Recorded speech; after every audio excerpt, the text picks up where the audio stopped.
ГСП онлайн. Городские новости сейчас.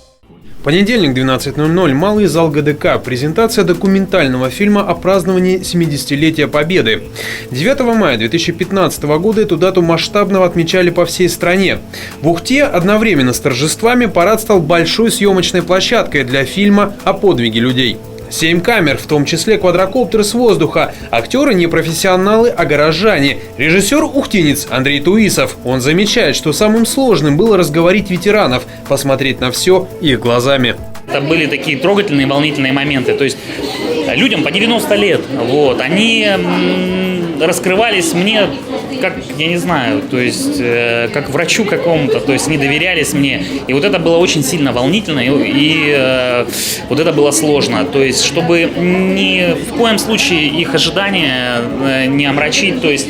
Продолжительность фильма 23 минуты. Это компоновка, графики, закадровой хроники событий, кадров парада на 9 мая, постановочных съемок и, конечно, живых воспоминаний ветеранов, наших земляков.